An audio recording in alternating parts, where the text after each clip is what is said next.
What's up, guys? Welcome to the second episode of the podcast where I'm joined by Shaun Morgan. How you doing, Shaun? How's it going? Hi, Buckley. I'm well, thanks. Yourself? I'm great, thank you. I was just had you on this podcast because I remember seeing a video of yours on Facebook about the latest things that you're doing in property. And I was just wondering how, what made you first initially pick property as the vehicle for growing your wealth? So basically, I'm coming from a family of people that have been involved in property since the late 80s. I'm in my late 30s now. My mum and my uncle have been involved in property, as I said, since the late 80s. My mum was an accountant originally, and then basically she moved into property. She started to sell a lot of new build homes for companies such as Regalian, Bellway, Barratt's, the top developers in the UK. Started off in Essex, then we sort of did a lot in the Docklands when that was being, erected. So a lot of new build flats and stuff she sold off. And obviously my uncle helped from a building perspective. So, we would get a lot of private clients off the back of selling those new build flats or houses. We do a lot of interior design work, for example, like posh looking blinds, or my uncle would go in and he would help with the snagging because obviously, as I'm sure you're aware, when you build a lot of the new builds, they're not done very well. Yeah. There's a lot of snagging work that goes into play. So he did a lot of that work afterwards. We've obviously built up that as a portfolio in terms of, we always service a lot of different people, different landlords with different portfolios. And he obviously always helps from a refurb perspective. So currently we're doing a project up in Durham where someone found me on Google, funnily enough. He just said, sure, look, I want a property. Doesn't live too far from me in Watford. Started that process, took him from start to finish, really. So from finding a broker to finding a solicitor, etc., finding the property, obviously. So we're almost finished that one now. That's more like an all-round service again. So yeah, that's one of the things, but also I focus on a lot of land deals. Yeah, so I get a lot of just through contacts that I've made over the years from my mum and for other people. I get a lot of people that want land or they want to sell land. They might have a friend who wants to sell and things like that. So yeah, that's So, currently where I'm at. So, yeah. yes, so it sounds like you've literally grown up in it, so you must have Yeah, seen I mean, everything. I've seen quite a lot. I mean, I wouldn't say I'm a cheat, but obviously it's easier for someone like me who's lived that from young, as opposed to someone who's totally green. And obviously, another kind of cheat code for me is I've got a family support as well, which is also nice. It's always nice. But regardless of that, I realized I have to build my own entity because what I found was, I mean, obviously, like I said, I've always had an IT project, I've worked in IT, Yeah. and sort of like my mid 20s, I was just getting frustrated because my mum was making me focusing on the development deals, which take longer to do. They take long, right? They're more rewarding, but they take long. So I thought I can't just, even though yes, the IT was fine, obviously earning good money and that, properties was my passion. So I wanted to build a property business, and I thought I don't want to feel like I'm just waiting on my mum to find the next development deal and sell that Yeah. on for me to then. I wanted to be in my own. Do you know what I mean? I wanted to do it my own in a way. Yeah, do it your own way, So yeah. so what I've done is I set up TRM Property, which is obviously the sourcing element a good few years ago, where I obviously source and do whatever, and obviously I've got the portfolio element where I help investors build a portfolio. But obviously I still lean on mum and my uncle for the more development side because there are some sites we're looking at to actually purchase and build up ourselves. We've actually got one where we're just waiting for finance on as well. Yeah. So there's that side, but that side was too slow. So I thought, I'm going to build TRM Property. I'm going to get myself out there and start sourcing for people. And that's what I'm doing now, really, sourcing. And like I said, I'm not just a sourcer because I get a bit annoyed with that term sourcer because unfortunately, the way society's gone on with the YouTube, Yeah. culture, people have just It's been sourcing. It's like, I've been sourcing, I've been on the course, I'm a sourcer now, but then the term gets tarnished because it's just like that's all they can do. They don't really have a full background in fully understanding the crux of it. yeah. And the amount of stories you hear about people getting sent deals from right. I mean, look, I find deals on right move, but they're the right deal. And I won't just send the link. Yeah. I'll Yeah. make it look like it's mine. Yeah. Because it Package is it in up essence. kind of Because thing, essentially, yeah. yeah, yeah. So unfortunately, I see myself more as a property consultant as opposed to, just a Of sourcer. course, Because yeah. unfortunately, the term has been tarnished. And yeah, a lot of people have just started this. I just don't think they get the right guidance. And then they start off, and then I think if more guys are educated on what a benchmark is, how you should do this, that, and the other. Yeah, if Show there's like a yourself and full be successful. blueprint, like A to Exactly, Z.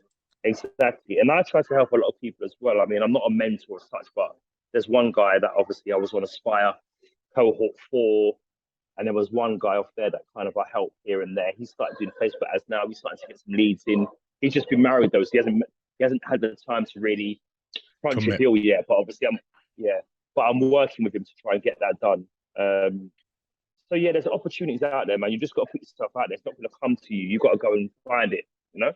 Yeah, So 100%. but actually, I don't believe in luck. Yeah, I believe in when you put yourself in the right position, things will come to you. Yeah. Yeah. So some people call that luck, but you have to do the groundwork to get in those positions. Just like, for example, for me, I sold a hotel in Blackpool a little while ago, and that was random. I actually posted in the group and said, "Look, does anyone know?" What did I ask? Think about the hotel. I asked a random question, but it wasn't directed at this guy.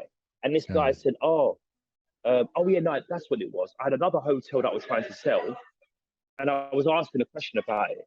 And then this fella jumped up and was like, "Oh, well, Shaun, I've got a hotel in Blackpool as well, that I want to sell." Yeah. And then I sold it for him. I sold it for him now. I got my fee. It took flipping ages to sell it because we started this negotiation in like November, December, and it didn't complete till like June, July. But anyway, what I'm saying is But it's a sometimes big purchase, though. themselves. That's the thing. Yeah. Yeah, yeah. I mean, well, it was cheap though because it's a guest house in Blackpool, and it was quite cheap. It was like 130K for like a 7-bedroom guest house. That's the sort of prices that they go for up there. So it wasn't a lot of money, but what I'm saying is, once you're actually doing stuff or posting a lot or whatever, you'll get attention. You know what I mean? Yeah. You'll start to draw in people, and business will come to you. Is what I'm trying to say. You know? Yeah, So 100%. I was so gonna say as well, like my... now. Oh, sorry to cut you off. Now that you are consulting, what strategies are you focusing on now? Because everyone always says like there are hundreds of different strategies and ways to make money. I was just wondering, like, which one are you focusing on? Because I kind of dealt with that. Like, I was first in deal sourcing, then I was like, wait a minute, I haven't done because I got an investor that wanted like a BRR deal, and I'm like, I haven't really done any like refurbs myself, and I wouldn't feel comfortable doing like before I knew fully the costs involved in a refurb. I was like, nah, I couldn't source it on for him. And then I moved on to rent to rent, and then got burnt with that one, picking someone. Doing a JV agreement with someone that I should have asked 1 or 2 more questions, and I would have figured out, nah, this guy's completely lying. And then got burnt from that, took some time away from it, kept working in the gaming company that I'm working at as a games designer at the moment. Built some funds back up. Amazing. Yeah. Built some funds back up in that, and then found out there's a developer in like Birmingham close to me, and he does a lot of flips. His main strategy is flips, BRRs, and he does weekly calls. Jumped on those Zoom calls, writing everything down I can on refurbs and bills. And now I'm like, okay, now I might want to dip my toe into like assisted sales, because it's not like the full price of purchasing a property and then getting out, but it's still quite a lucrative market doing that as well, and you're helping people sell the property. So I was thinking that's mine. I think what happens in property, Buckley, and I've experienced, you're going to get kind of involved in a lot of these things that are going to intertwine. Yeah. So my main focus is buy, refurbish, refinance in terms of trying to help investors build portfolios in Northeast. Durham is the area that I focus on for that. Yeah. I just did a video in Aspire talking about that actually as well. My strategy for that, and I found a nice little area. It's the same area where I'm doing that property up now, and when I go up there, I always go view more properties. So I know I can buy a house there for like 50K, and I can revalue it about 85 to 90K. I know that for a fact. Because this particular pocket, every time I speak to the agents, like, Shaun, we just sold one on the street, bought for 50, it's now 85, 90. So I know. And this is what I say to people: I I'm in London, yeah, or outskirts near Harrow, yeah. I don't care whether it's in Durham. I'm going to get there. I don't Yeah. care. It doesn't matter. Yeah. I'm There's just going to spend time transport. and just hone on the area. I know, and a lot of people are like, "Oh, it's too far." Look, don't get me wrong. You can buy in London and whatever, and there's capital appreciation. The yields are rubbish. We all know that the yields are crap. This is why Yeah. my my main focus for London, yeah, is the site stuff. So that's why I've kind of got two avenues. I've got stuff where I find sites for people, yeah, and I've got the stuff where I'll portfolio build for those who maybe want to stick to the 100K or whatever, and they want to go up to north, and they don't mind going up to the northeast, yeah. Yeah. So I've kind of got those two pockets of where I do business from a property angle. I've got, as I said, just to reiterate, I've got the commercial bit where I've got opportunities that come to me from other consultants that use Nimbus maps, whatever else, when they find properties, Yeah. how they find them. He brings sites to me. I'll try and find buyers to match that. Or it could just be me, like I said the other day on my Facebook profile. I've started to Nimbus myself now, so I can get more in tune with that and then find more sites and commercial opportunities and then give them to potential investors as well. So that's it. Focus on a portfolio building for the Northeast and more sales on commercial to residential or land in the Southeast.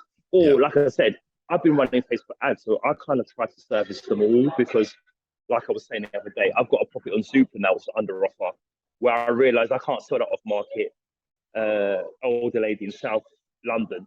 I've Yeah. listed it on Zoopla. The view, purchaser came down. We're now on the way to legals. It's just the valuation that happened on the 16th. So I do a mixture. I've got the option to sell off market. I've got the mixture to sell on market with the Zoopla. I've got the commercial to residential or selling sites element, and then I've got the portfolio building element in Durham. So for some people, this might be too much for them, but for me, Yeah. that's Because you've grown up in it, yeah, that's my environment, so I'm used to it. That's what's around me, so I can just grasp onto that. Whereas if you're coming into the game, you probably want to more focus on this is my one thing, and then let me try to. You see what I'm saying? Yeah. So I guess it's person specific, sorry, and what's around you. But what you're doing in terms of the buy, refurb, refinance, and assisted sales, they kind of tie in. Really, those strategies kind of tie in quite well for me. So I think you're on the right line. Rent to rent's a pain in the ass. I've only got one. I do want to get some more, but it's a pain in the bum. It's ridiculous. It's a pain in the ass. How come you'd say it is? I'd like to hear your perspective because I don't have like a unit anymore because that one kind of went south. But I was just wondering. You just got to deal with EastEnders. You're a glorified property manager, right? You've got to deal with EastEnders. People got to get on. I've had calls. The toilet this, the toilet that. What they're doing this. It's just like looking after kids. I've got kids myself, but it feels like looking after children. It's crazy. I work with my mum on that, obviously, because I've got so many things that I do. She kind of manages a lot of she's really lovely sort of personality as well. Yeah. So she helps well with the rapport and that. So even the other day I was on a call with one of the tenants because apparently one of the other tenants, he was cooking too much and he got all smoky in there and it's just so the things you deal with. This is why, don't get me wrong, rent to rent is good if you can get past those initial annoying moments and get like 10 units, get 10 rent to rent units and then you can hand it off. That's great. So that's my plan. My plan is to get there. What I'm saying is you are going to kiss a lot of frogs and get those annoying things at the start. But what I'm saying is if you want to take rent to rent seriously, I still reckon it's worth bearing that so you can get to the point where you've got enough units where you can outsource them. And then it becomes passive, doesn't it? Yeah. Because you can outsource it. So, I mean, don't get me wrong, you're going to get problems in all sorts of property strategies. Yeah. It's just whether you've got the, gusto or balls, so to speak, to obviously just go through those bumpy rides so you get to a point where you build it up to a point where you can outsource it. Do you know what I mean? Yeah, 100%. It makes sense. That's the whole point of this, Buckley. I want to get this property business to where Aspire is, or even better. You want to get to a point where you can come out of the business, or you're employing people where you don't have to be there all the time. Yeah, and they're good enough to run it without you. So then you just you can just steer them in the right direction. exactly. And I think for all businesses, that's where you want to get to. You don't want to have another job. Yeah. It's going to start off like that because obviously it depends on how much funds you've got behind you and how much you can put in. You are going to need to do certain things yourself. Like, for example, I built my own website, to save costs. I did certain things to save costs. Yeah. Yeah. But there's certain things where you're going to have to put in the outlay for. For example, I spend 400, 500 quid a month on Facebook ads. Wow. See what I'm saying? Yeah. So you've got to be prepared to put some. You've got to be prepared to do something to get some attraction. Is what I'm saying. You've got to do something. Yeah. Some people prefer leafleting. Leafleting is too slow for me. It's too slow. It's too much churn. Yeah. Don't get me wrong. It does work. It does work, but it's just not for me. It does work. Yeah, it's just a lot of churn. With Facebook ads, it's like, what I love about Facebook ads, you could get a 78-year-old granny up in the middle of nowhere and she sees your ad and she'll know to respond to your ad. I find that baffling. Like, for example, this lady where I'm selling the house from Southeast London, she's like older, she's like my granny age, she's like 80s. She found it and she filled in her details and she responded. I find that fascinating. I find it absolutely fascinating. No matter what age they are, they're managing to respond to your ad. Now, leaflets, they may respond to a leaflet, but Facebook ads is just more interaction, man. It's more, they'll see it that day and they'll respond to you. Do you know what I mean? And you're growing like a customer profile, so then you know what the next ads should be. Exactly. And you know what's good about Facebook ads as well? You can run ads, and if you've got a good ad, you'll get leads from people commenting on your ad. Don't get me wrong, you'll get one or two dickheads that chat rubbish and say, they're going to sell it to you for below market value. And I'm like, you've never even spoken to me. Stop assuming that I'm like everyone else. A lot of them are stupid and they just say, he's a con artist and whatever else. Yeah. And just people are bored. I think people have got too much time on their hands these days. So they're not going to comment on people. Because sometimes, because I've seen because I was in cohort 5 and we've seen some of the comments on some of the posts. And like someone was running an ad on genuine, it wasn't a sales, it was just information. And the guy's like, scam artist. It's like, yo, it's just information. This is just for brand awareness. Some people are mad, bro. I don't get it. But what I'm saying is, for me, Facebook ads is best in terms of results for me. Yeah. I've sold I think over the past few months, I haven't sold loads of properties, but I've sold about 6 or 7 recently. I've got one that's going through legals now, which again started November, December time. I sold 2 properties up in Stockton and Tees, which completed a little while back. Sold the Blackpool Hotel. I've also got one going through for a property not too far from you, actually. It's Kidderminster. Oh, wow. Yeah, so that one was one where it started off like a lease option. But in the end, unfortunately, the fella is like on his way out, So they didn't do the lease option and they've agreed to purchase it. So I've got that one going through as well. It's a block of flats to sell in Manchester. That's been a pain in the arse. That's like 8 million. So there's loads of different things that come to me, bro. There's loads of things. So that's insane. So like, in terms of the selling it, do you do it on your own website or would you like do it on platforms like Zoopla? Because I see it feels like Rightmove. There's a lot of things you'd have to have in place to. So Rightmove's a rip-off. Yeah, Rightmove's a rip-off. I was never going to do that. Rightmove, I've got a promotion on where you pay £500 for the first 2 months. How cheap? And then pay £2,000 a month after that. No way. Forget that. I can't do that. That don't make sense. I already spend £500 a month on Facebook ads. I can't be doing 2 things like that. It's ridiculous. So I've got a fella as well, another black fella. He's in South London. Actually, no, he's from South London originally. Lives in Ipswich. Similar to me, he does off-market and on-market stuff. He's got a little letting agent. I said, Damien, I said, what? I said, do you list on Zoopla? He goes, I've got a contact for you. So they gave me the contact and I list on Zoopla now for like £100 a month. That's doable, right? £100 a month, fine. Yeah. Compared to the Rightmove, that's definitely. this is what I'm saying. So what I do, sorry, I was just looking at another message. I'll deal with that after. But yeah, no, like I said, it's just been a case of me if I've got anything off market, like blocks of flats or something, I'll try to speak to my bigger investors or funds that do that. I've got a couple of fund contacts that obviously deal with the bigger stuff, like 8 million plus or bigger, Yeah. And then you've got your stuff like it might be a 5-bedroom mansion in Surrey. which is all pink or just looks ridiculous. Yeah? And investors not really going to buy that, right? Well, they may do if there's like some sort of development opportunity, but very rarely you're going to sell them. So those, Yeah. I'll list on Zoopla. Like, for example, I've got the property that I sold in Sydenham that was on Zoopla. I've got another flat that I found. A lady found me on Instagram. She just messaged me, Shaun. She found my email, Shaun. I've got a property in Acton in West London. I want to sell it. I went to see her. That's listed on Zoopla as well. Not much traction with that, though. I'm a bit worried about that. I'll have to try and change my strategy a bit. Haven't had any viewings on that one yet. But that one, she wants to sell that. So, there's different ways to skin a cat, right? You just got to Yeah. know your audience and which platform and which way to go. I mean, Gumtree pisses me off. People just waste time on there. Facebook ads, sorry, not Facebook ads, Facebook Marketplace again. You get a few inquiries, but most people take the piss on there. I'm not saying it doesn't work, but you just get a lot of time wasters on these other platforms. My plan eventually is to get these. I think I need, once I get to a certain amount of stuff that I can list on Zoopla, then I'll also have that replicated on my website for sure. But at the moment, obviously, we all know how big a platform Zoopla is.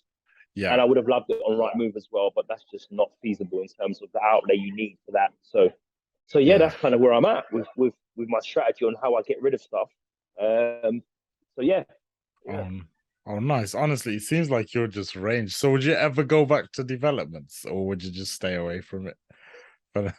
Well, I'm still on development. I'm still looking into development. Me and my mum are looking, and my uncle are looking to buy some land. Well, it's an ex-mansion. It's an old mansion that we want to knock down and turn into luxury apartments.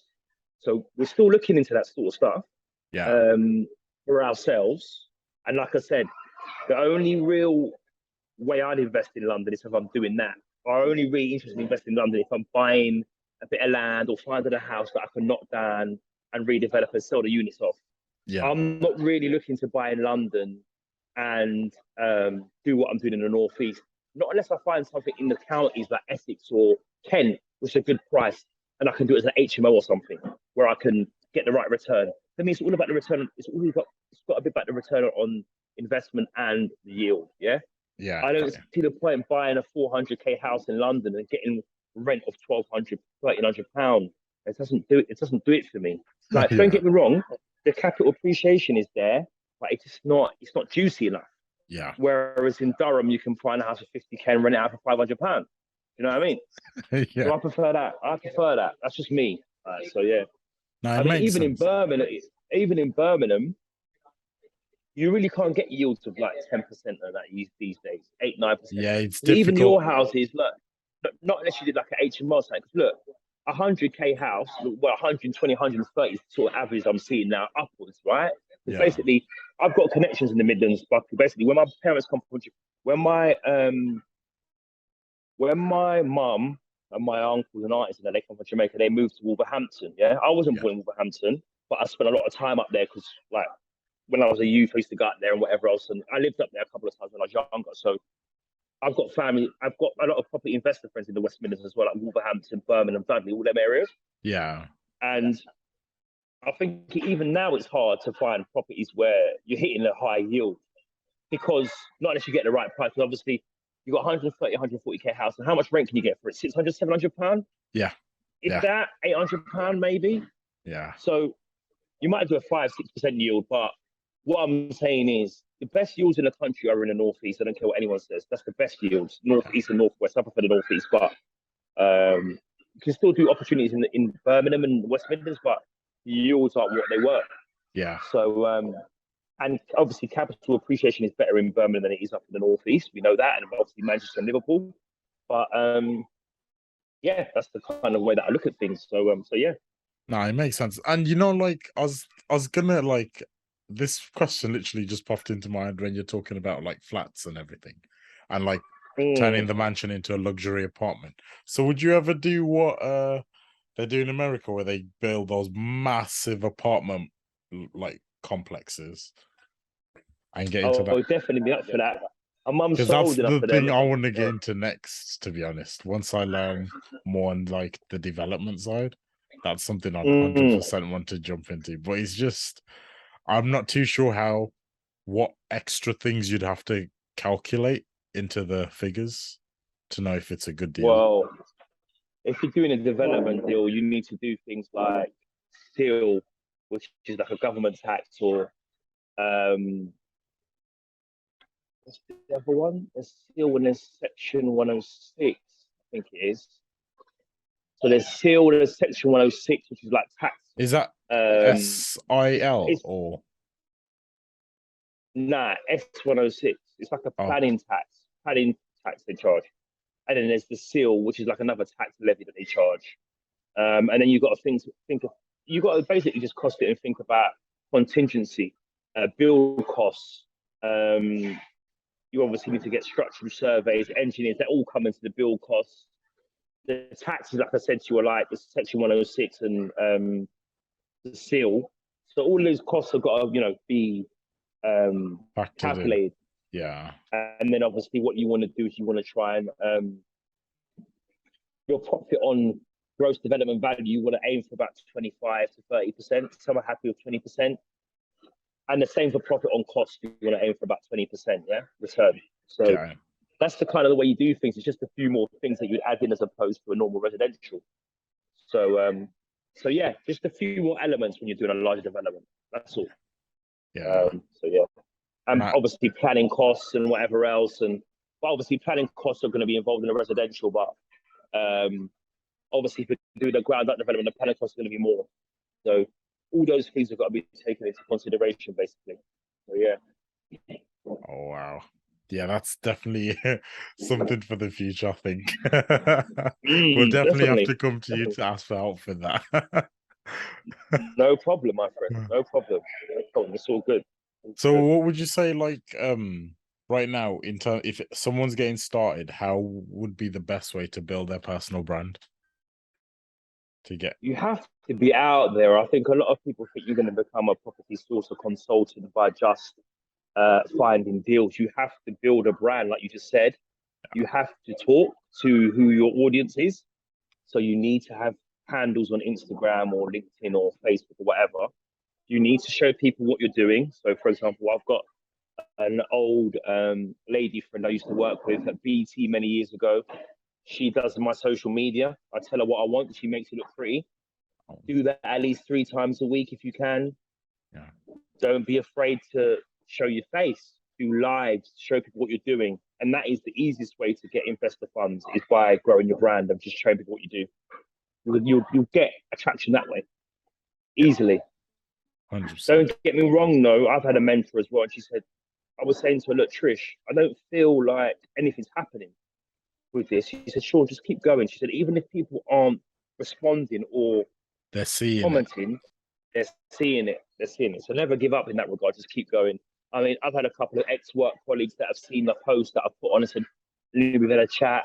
Unfortunately, they weren't serious, so we didn't go ahead in the end. But what I'm saying is the initial video seems to spring, Yeah. grab their attention. Do you know what I mean?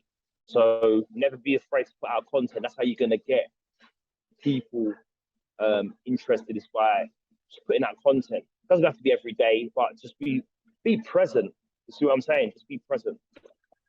Be present. Give tips of wisdom. Show content about your family. I'm not too happy with showing like pictures of my kids online and stuff, but a lot of guys that do, it seems to help them because people can see that they're a family man as well as they do properly. So that Yeah. helps as well because people can see you're normal. So that helps as well.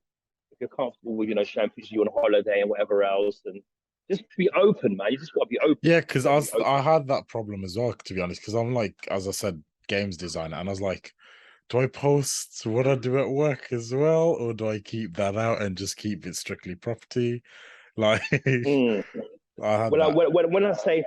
When I say I wouldn't start going too much into what you do from an IT perspective. I would just focus on honing on the property side of things. Do you know what I mean? Yeah. Obviously, you can mention. Obviously, you come from a IT games designer background, and you're now obviously trying to build a property business. But focus on the promotion for the property business. Is what I would say. Yeah. Yeah.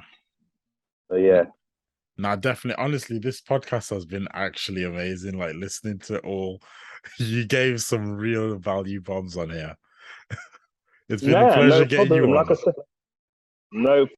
If you've got any more questions, mate, just feel free to ask now or just fire them across, and then keep in touch though, because it'd be good to work together and obviously be involved in each other's journeys as well as you go.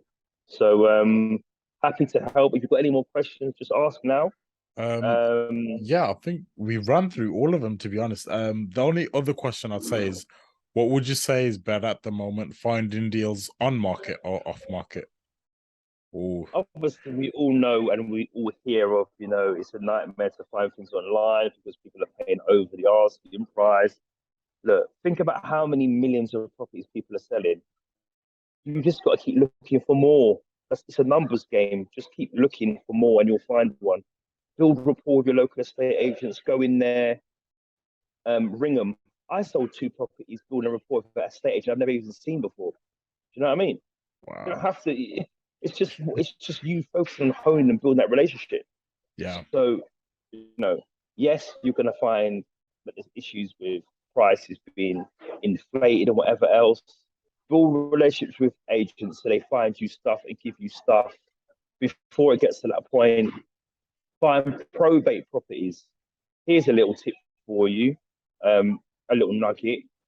Most people that have been doing property consultancy or sourcing for 5 minutes will know this strategy. I've talked about it. There's this website called thegazette.co.uk. Yeah. Yeah. Now, this website is a registrar for all the probates in the UK. So everyone that's died is going to be on this thegazette.co.uk. You go on there, you put in your criteria, what area. I wouldn't want it to date range. You don't really want longer than 6 months. It shows all the deaths of people in that area. Yeah. Yeah. It's got the solicitor details as well as the deceased address. You'll send 1 letter to the deceased address. You'll send 1 letter to the solicitors. Nice, heartfelt letters. Sorry to hear about your loss. We're actively investing in properties in your area. If you're interested in selling, please give me a call. I've had a few responses from those. Don't get me wrong, I haven't sold any in that route yet, but that's another way to find probate properties. And obviously, with probates, they're more likely to be open to offer because they just want to get rid of it in most circumstances. Yeah. So that's another opportunity. You can go on the gazette.co.uk, get the addresses, do a mail merge, get a VA to do your mail merge, like a dot mail or stamp or whatever it is. Yeah. And then off you go. You can start targeting probate properties. So, there's many ways to skin a cat, bro. Many ways. Nah, thanks for that. Honestly, I'm gonna write that one down myself after editing this. But well, you can just listen to it, can't you? But I mean, that's the website for finding probates, so you can do that as well. So if people want to get in contact with you, by the way, what's your best social media platform, would you say? So I'm always on Facebook. I'm on Insta. My Insta's TRM Property Solutions. There's the Facebook page TRM Property Solutions. I'm on LinkedIn TRM Property Solutions, or you can find me on my personal profile, Shaun Morgan.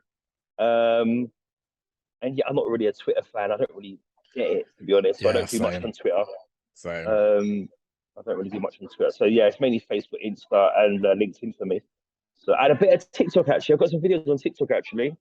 Got some videos that TikTok are doing right at TRM Property on TikTok as well.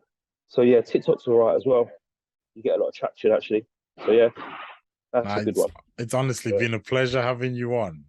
I'm glad we could No finally problem, sort my this friend. out because No it's problem, genuinely no been a problem. great episode.